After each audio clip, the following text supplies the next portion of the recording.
وسهلا بكم اصدقاء، انا سلمى حجاج ودي قناتي التحفه تحفه. وفيديو النهارده حابه اكلمكم عن التحدي الجديد. حبيت بقى المره دي ان انا اتحدى نفسي وارسم باترن كل يوم لمده 7 ايام. هرسم باترن جديده. الباترن زي ما انتم عارفين هي بتكون كده زي رسمه فيها اشكال متكرره، وطبعا في طرق بتسهل علينا ان احنا نرسم الباترن ديت بدل ما نقعد نرسم عنصر عنصر. وبرامج التصميم بتساعدنا كتير جدا في النقطه ديت ان احنا نرسم مجموعه من العناصر ونختار التكرار بتاعها بيكون عامل ازاي. وفي فيديو موجود هنا على القناه بنشرح فيه بالتفصيل ازاي بنعمل الباترن بشكل احترافي على ادوبي الستريتور. ولانه كان واحد من اهدافي العام 2023 اللي ذكرتها معاكم في الفيديو دوت اني ارجع ارسم تاني، لانه كنت برسم زمان وحقيقي كنت بحب الرسم جدا، لكن حاليا توقفت. وكان من احد اهدافي للسنه دي اني ارجع ارسم من اول وجديد بالقلم الرصاص، وكنت حاسه ان الرسومات ديت ممكن احولها لحاجه مفيده وحاجه تنفعني. فقررت ان جزء كبير من الباترنز اللي انا هصممها على ادوبي الستريتور او على اي برنامج تصميم هستخدمه، اني من الاول ارسم العناصر بتاعتها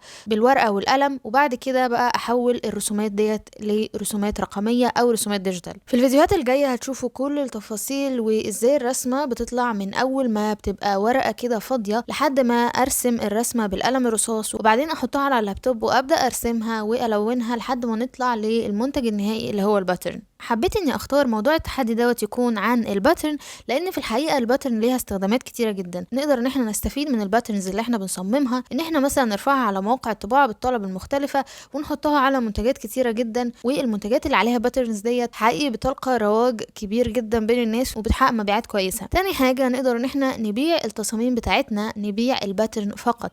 يعني ان احنا يجيلنا عميل والعميل دوت يشتري الباترن ديت والباترن ديت تبقى بتاعته، وهو كده بقى يقدر ان هو يستخدمها زي ما هو حابب. كمان الباترن مش بس نقدر نبيعها على منتجات في الطباعة والطلب، كمان نقدر نبيعها وتطبع على منتجات حقيقية، سواء ان الباترن ديت احنا نستخدمها ونطبعها مثلا على منتج حقيقي زي الطرح او زي اغلفة الوسائد او اي حاجة تانية ونبيع احنا المنتج دوت بنفسنا، او ممكن نبيع الباترن نفسها للشركات اللي بتعمل التصاميم بتاعة الطرح او الحجاب، والشركات اللي بتبيع منتجات زي مثلا الاقمشة بتاعة المفروشات وكل الحاجات بتاعة النسيج دي كلها نقدر ان احنا نبيع لهم الباترن بتاعنا. وكمان نقدر نستفيد من الباترن ديت ان احنا اساسا لو بقى عندنا خبرة كافية وعملنا باترنز كويسة وعرضناها في بورتفوليو بتاعنا او معرض الاعمال بتاعنا، نقدر ان احنا اصلا نقدم خدمة تصميم باترن.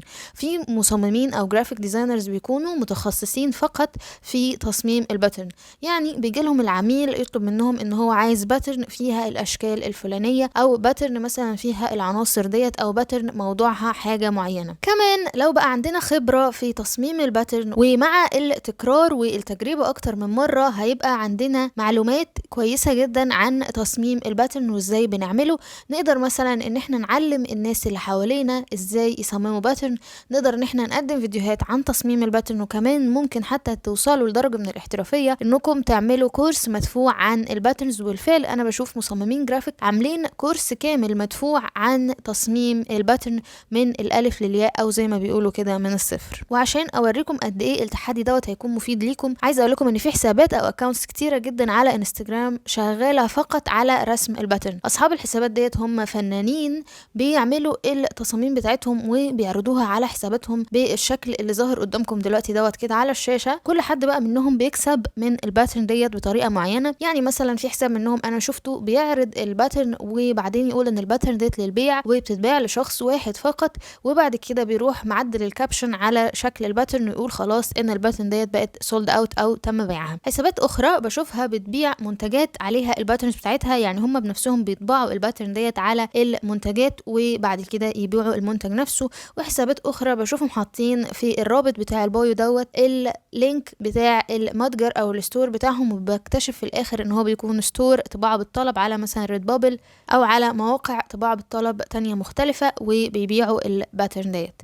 هنقدر نستفيد من الباترن باكتر من شكل، سواء ان احنا نبيعها كباترن نفسها او نزود عليها بعض التاتشات اللي هكلمكم عليها في الفيديوهات الفيديوهات الجايه ونبيع الباترن بتاعتنا ونكسب منها فلوس. طبعا كل يوم في التحدي هيكون في كلمه معينه هي ديت اللي هنرسم باترن حواليها، او يعني موضوع الباترن هيكون عنها. وكالعاده وزي كل تحدي بنعمله في بوست على المدونه في كل تفاصيل التحدي، وبينزل عليه كل الابديتس والتحديثات الجديده واي حاجه جديده بتنزل عن التحدي وكل التفاصيل، زي مثلا اكواد الالوان اللي انا بستخدمها، حاجات كتيره جدا هتلاقوها في بوست على المدونه. كمان مشاركاتكم والتصاميم بتاعتكم في التحدي دوت هنشرها باساميكم على بوست المدونه. وبس كده، يلا مستنيين ايه؟ متحمسين للتحدي الجديد زي ما انا متحمسه ليه؟ يلا بسرعه روحوا على صندوق الوصف وشوفوا الرابط بتاع بوست المدونه اللي فيه كل تفاصيل التحدي. كمان ما تنسوش تعملوا سبسكرايب وتفعلوا الجرس وتختاروا اول عشان يوصلكم كل جديد وكل فيديوهات التحدي اللي جايه ان شاء الله. وما تنسوش تتابعونا على المدونه فيسبوك تليجرام وانستجرام، هسيب لكم كل الروابط دي تحت في صندوق الوصف. والى اللقاء في فيديو جديد، دمتم بخير، باي باي.